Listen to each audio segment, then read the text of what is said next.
प्रणाम भगवान। ओम श्री गुरुवे नमः।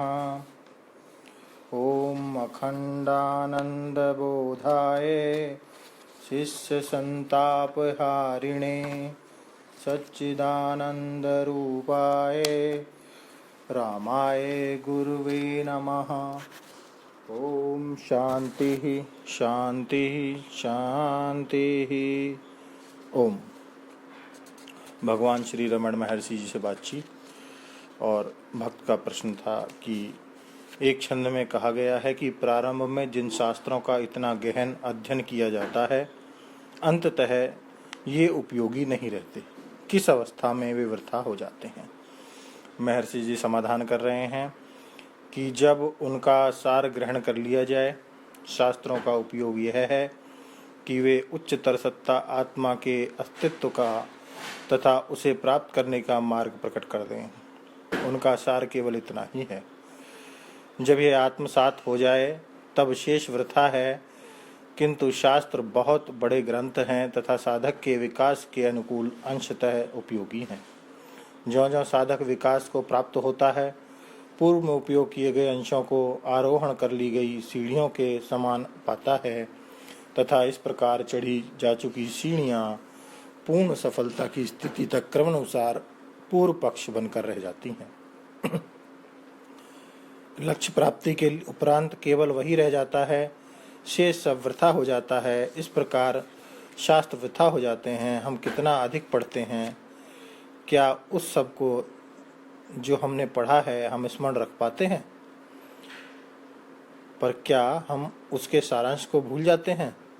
मन सार को पचा लेता है, शेष भुला देता है। शास्त्रों के साथ भी ऐसा ही है। वास्तविकता यह है कि मानव स्वयं को सीमित मानकर ही कष्ट उत्पन्न कर लेता है। यही भूल है। वह स्वयं ही इसको देख सकता है। सुषुप्ति में कोई संसार नहीं था, न अहम भाव सीमित आत्मा था और न कष्ट था। उस आनंद युक्त स्थिति से कोई वस्तु जाग कर कहती है मैं। उस अहम भाव को संसार भासित होने लगता है। जगत में स्वयं अणुतुल्य होने पर भी वह अधिक की इच्छा करता है और कठिनाइयों में फंस जाता है। अहम भाव के उदय होने से पूर्व वह कितना सुखी था। अहम भाव का उदय ही वर्तमान कलेशों की जड़ है।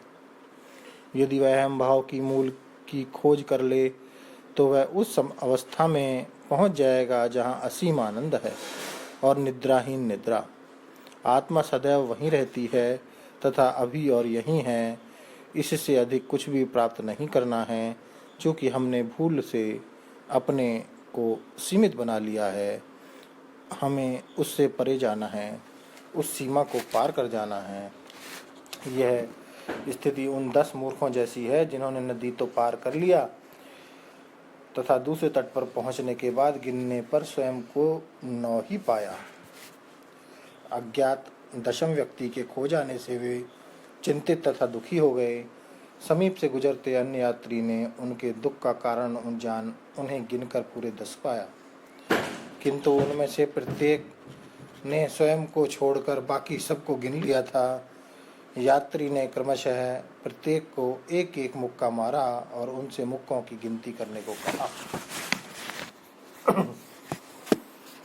उन्होंने 10 तक की गिनती गिनी और संतुष्ट हो गए। यहाँ बोध यह है कि 10वां व्यक्ति नया नहीं आया, वह तो बराबर वहीं था, पर ज्ञानवश वे सब शोकग्रस्त हो रहे थे।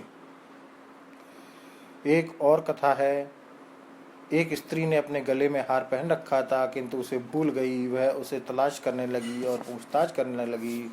उसकी एक सहेली को जब यह पता चला कि वह क्या खोज रही है, तो उसने उसी के गले में पड़े हार की ओर संकेत किया। उसने उसे हाथ से स्पर्श किया और प्रसन्न हो गई। क्या उसे नया हार प्राप्त हुआ था? नहीं। यहाँ भी अज्ञान ही दुख का कारण था तथा ज्ञान आनंद का। मनुष्य तथा आत्मा की स्थिति भी इसी प्रकार है। कोई भी नवीन वस्तु प्राप्त नहीं करनी है। आत्मा का ज्ञान ही वर्तमान दुख का कारण है। आत्मा का अज्ञान ही वर्तमान दुख का कारण है। आत्मा के ज्ञान से आनंद प्राप्त होता है।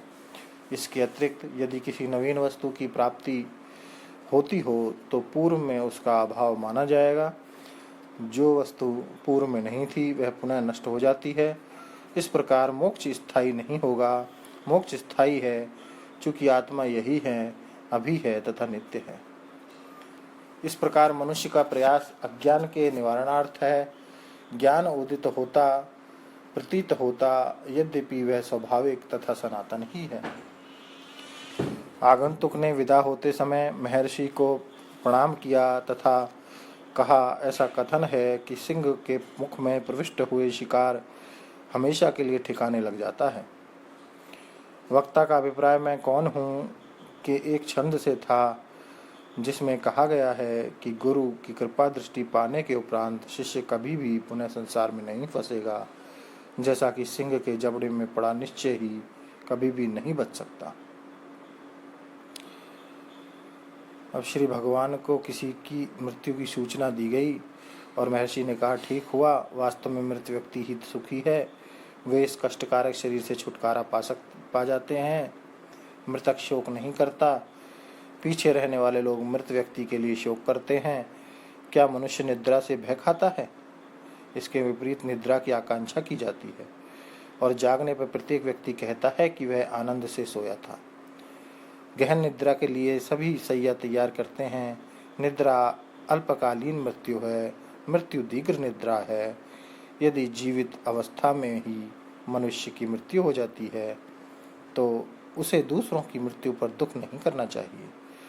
मनुष्य का अस्तित्व देह सहित अथवा देह रहित स्वयं सिद्ध है, जैसे जागृत, स्वप्न और तथा सुषुप्ति में।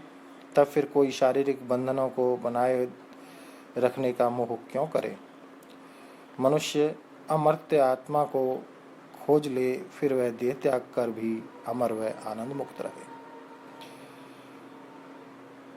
अब एक यात्री जिन्होंने आत्मज्ञान के पश्चात भी क्या जगत भासित होता है, जगत संबंधी प्रश्न किया।